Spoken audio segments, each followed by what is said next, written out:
ever going to do it. In fact, people that follow revenue sales.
Hi guys, it's Erin from Ginger Florals.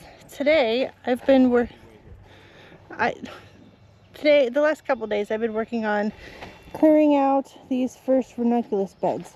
So pardon my mess, but it's a work in progress. You can see these three over here. Those still have flowers in them. This one is the anemone, and then these three all had my early round of ranunculus in them. So this particular bed had the pastel mix. So I know I've said that I'm not going to keep them and overwinter them. It's not worth it for the cut flower garden. However, these ones I like so much that I'm going to dig them and store some of them to put into our landscape this fall, so we'll have beautiful blooms next spring. So I wanted just to show you guys how I'm going to do that, how to dig them, how to divide them, and then how I'm going to store them. Alright, so first of all, you can see how yellow and kind of dried up all of these are. That's what you want to have happen before you dig them. They're kind of like tulips or daffodils that way.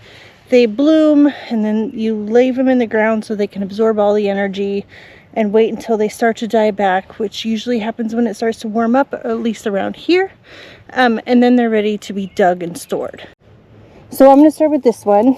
So really it should be as easy as pulling it out of the ground and shaking off the soil. So I already have, and it's really just that easy. It's not a real exciting thing. But I have some that I've already pulled that are in the greenhouse. I'll show you what the next steps are. So I do want to preface this video with, you need to be sure what kind of ranunculus you're growing. There are quite a few varieties out there that are they're patented, they're proprietary, and when you buy them, you're supposed to sign something that says that you'll only grow them for the one season, you won't propagate them, you won't regrow them, and you'll have to buy them again the next year. They get royalties for each one of them that they have grown or created, so I just want to put that out there. None of the varieties that I grow meet that, so I'm good. Okay, so we're in the greenhouse. Here's all the ones that I've already pulled. So normally what I will do at this point, I will just leave these sit here for a couple of days, just like I would a dahlia clump, to let it dry out, let the dirt so the dirt's able to shake off and it's all good. But I did take this one and rinse it off just so that I could show you easier. So look at them. They really do look like little dahlia clumps.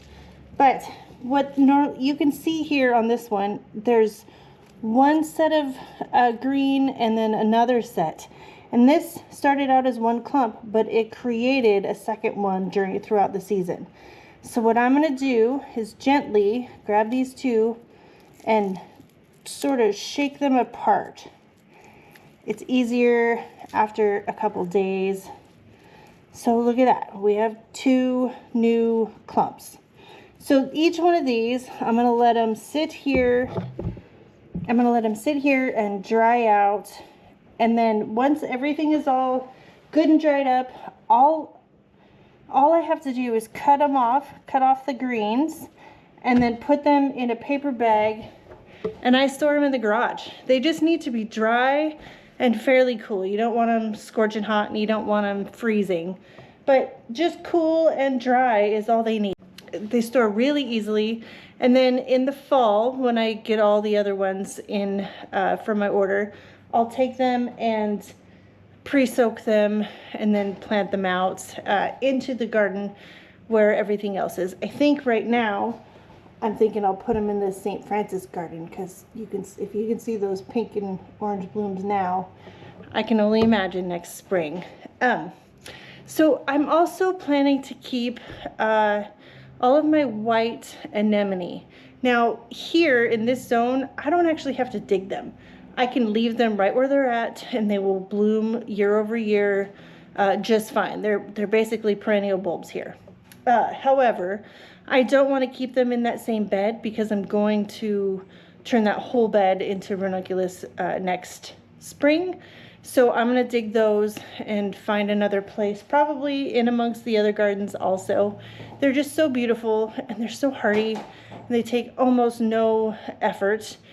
I do have a few that have been growing in my gardens for years now, and they come back every year, just like a lily would, or a dahlia if it was mulched and all that.